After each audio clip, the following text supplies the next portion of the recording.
Welcome to Tapeta Page Builder Guide. Today we'll be learning about tabs. Tabs is a type of layout that arrange contents in a card-style context that only appears when you click on the corresponding tab name. The usual actions that you can do with tabs are changing font style and typography, changing the element size, and editing tab content. To edit tab contents, simply click on the tab name. Then, you can edit existing content or drag new elements into the tab to create new content.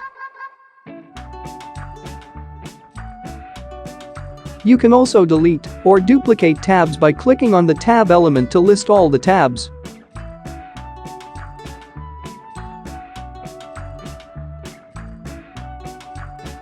You can even change the tab name position by selecting options in title navigation position.